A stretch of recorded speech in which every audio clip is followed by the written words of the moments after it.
안녕하세요. 북클럽입니다. 제가 오늘 준비한 책은 아무도 상처받지 않는 대화법, 하야시 겐타로라는 사람이 쓴 책인데요. 입소문만으로 15만 부가 팔린 베스트셀러라고 합니다. 상대가 상처받았다면 이미 내 말은 통하지 않는다. 칭찬보다 더 효과적인 말투의 심리학을 다루고 있는 책인데요. 제가 좀 낭독을 해드리도록 하겠습니다. 인간관계를 좋아지게 하려면 어떻게 해야 할까요? 흔히들 칭찬이 가장 좋다고 말합니다. 일뿐만 아니라 육아를 할 때도 칭찬하는 게 좋다, 긍정하는 게 좋다, 혼내는 게 좋다 등 다양한 주장이 있습니다. 물론 셋 다 좋은 방법입니다. 그런데 제가 수많은 경영자, 관리자, 직장인 등등을 만나면서 알게 된 한 가지 비결이 있습니다. 그것은 칭찬하기도 긍정하기도 혼내기도 아닙니다. 가장 효과적이고 극적으로 인간관계를 바꾸는 방법은 바로 부정하지 않는 것입니다. 저는 인간관계에서 가장 중요한 건 상대방을 부정하지 않는 거라고 생각합니다. 칭찬하거나 긍정하거나 혼내는 것보다도 몇 배나 효과적이고 좋은 결과로 이어지거든요. 이것이 바로 인간관계가 좋아지는 가장 쉬운 비결입니다. 부정하지 않는 습관을 몸에 익히면 일과 인생이 바뀌는 이유. 나는 부정 같은 건 안 해. 부정하는 게 아니라 단지 진실을 말하는 건데. 근데 아니 그게 아니라는 누구나 다 하는 말이잖아. 이렇게 말하는 분들도 있습니다.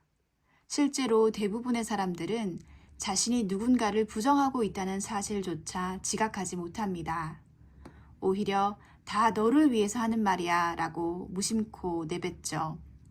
그런데 상대방은 부정으로 받아들이기 때문에 혼자 조용히 상처받고 나서 사이가 나빠지는 경우가 꽤 많습니다. 그렇다면 부정한다는 게 과연 어떤 걸까요? 그것부터 짚고 넘어갑시다.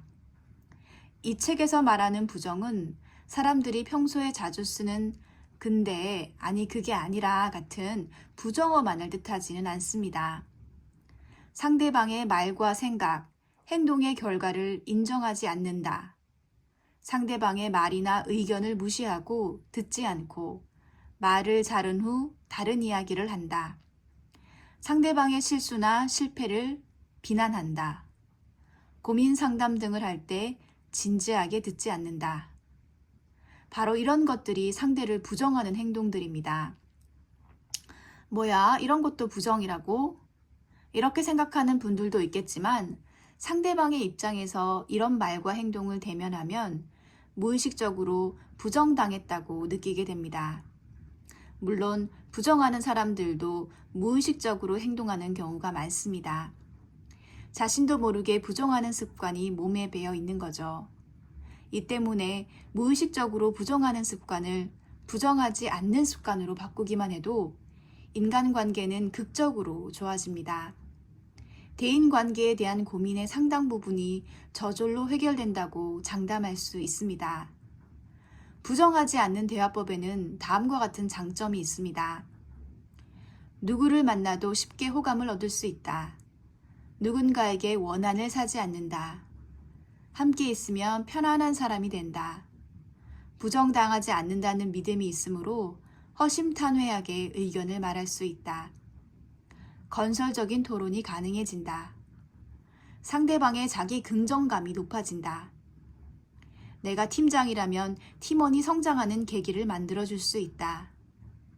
실수나 실패를 하더라도 쉽게 다시 도전하게 된다. 부정적인 생각이 줄어든다. 신뢰관계가 잘 형성된다. 인간관계에서 트러블이 줄어든다. 대화가 쉽게 다음 화제로 이어진다. 듣는 능력이 좋아져서 사고가 유연해진다. 이렇게 예를 들자면 끝이 없을 만큼 놀라운 효과가 있습니다. 해야 할 일은 간단하지만 효과는 엄청나죠. 칭찬하고 긍정하는 것보다 부정하지 않는 것이 좋은 인간관계를 맺는 열쇠입니다.